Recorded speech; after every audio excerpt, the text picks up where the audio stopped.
Hi everyone, welcome back to my channel. আমি চলে এসেছি আরেকটা ব্র্যান্ড নিউ ভিডিও নিয়ে। সকালের টিফিন তো হয়ে গেছে, এবার দুপুরের রান্নার পালা। আজকে মাটন বানাচ্ছি। প্রথমেই এখানে আমি কিছু গোটা গরম মশলা নিয়ে নিয়েছি। এখানে আমি আধা কেজি মাংস ধুয়ে পরিষ্কার করে নিয়েছি। আমি 3টে পেঁয়াজ কেটে নিয়েছি, কয়েকটা লঙ্কা চিড়ে দিয়েছি আর আদা রসুন বাটা নিয়ে নিয়েছি।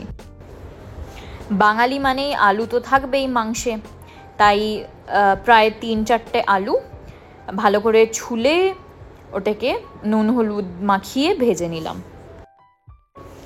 খাসির মাংস তো সর্ষের তেলে খুব ভালো হয়, তাই কড়াইয়ে সর্ষের তেল ভালো করে গরম করে নিলাম। গরম হয়ে যাওয়ার পরেই গোটা গরম মশলাগুলো ওটাতে ঢেলে দিলাম।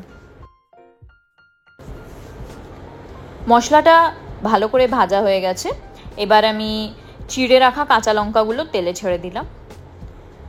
এখন আমি পেঁয়াজগুলো ঢেলে দিচ্ছি, ভালো করে পেঁয়াজগুলোকে ভেজে নেব।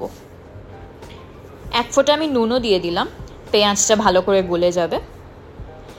এটাকে আমি ভালো করে ভেজে নেওয়ার পরে একে একে মাংসের পিসগুলো দিয়ে দিচ্ছি। আমি পেঁয়াজের সাথে মাংসটাকে খুব ভালো করে ফ্রাই করে নেব।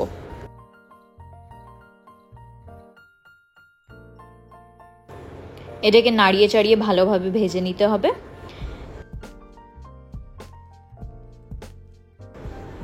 দেখতেই পাচ্ছেন পেঁয়াজগুলো কিন্তু একদম গলে গেছে। এবার আমি আদা রসুন বাটাটা দিয়ে দিলাম। আদা রসুন বাটাটা কিন্তু ভালো করে ভাজা হওয়ার পরেই দেবেন। যদি আগে দেওয়া হয় তাহলে কিন্তু মাংস বা পেঁয়াজটা ভালো করে ভাজা হবে না, ওটা কিন্তু কড়ায় লেগে যাবে। আর আমি 1 ফোঁটা ঝর্ণা ঘি দিয়ে দিলাম, একটু ভালো ফ্লেভার আসবে বলে। এবার কিন্তু মশলায় আমি অন্য কিচ্ছু ব্যবহার করছি না। দেখতেই পাচ্ছেন আমি শুধু নুন, লঙ্কার গুঁড়ো, হলুদ আর একটুখানি মিট মশলা দিয়েলাম। মশলার সাথে ভালো করে মাংসটা কষানো হয়ে গেছে, এবার আমি আলুগুলো দিয়ে দিলাম। এদিকে আমাদের মাংস কষানো হচ্ছে, ঘরে মকমক গন্ধ, আর আমাদের দিদিদের তো আর তর সইছে না। এবার মনটি বলছে যে মাংস তো চাই। দেখতে পাচ্ছেন মায়ের পেছনে রান্নাঘরের ভেতরে ঢুকে গেছে, এই যে দুজনে ঢুকলো, যে আগের থেকে লাইন দিয়ে দাঁড়িয়ে থাকি।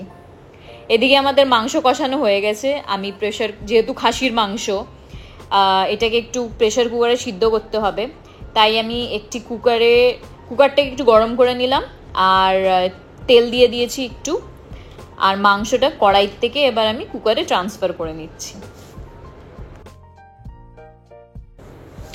সব মাংসগুলো আমি এবার কুকারে ঢেলে নিলাম।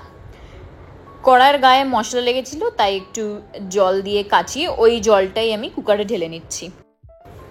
এবার ব্যাস, অপেক্ষার নামই জীবন, তাই প্রেশার কুকারে যতক্ষণ সিটি না পড়ছে ততক্ষণ অপেক্ষা করব। 4 থেকে 5টা সিটি পড়লেই আমাদের মাংস একদম রেডি।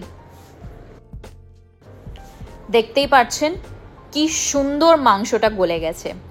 আর কিচ্ছু করতে হবে না, ওপর থেকে শুধু ধনেপাতা দিয়ে গার্নিশ করবেন and the mutton is ready to be served. তাহলে আজকের ভিডিওটা এখানেই শেষ করলাম। নেক্সট কি রেসিপি দেখতে চান কমেন্ট করে নিশ্চয়ই জানাবেন। Thank you for watching, bye by.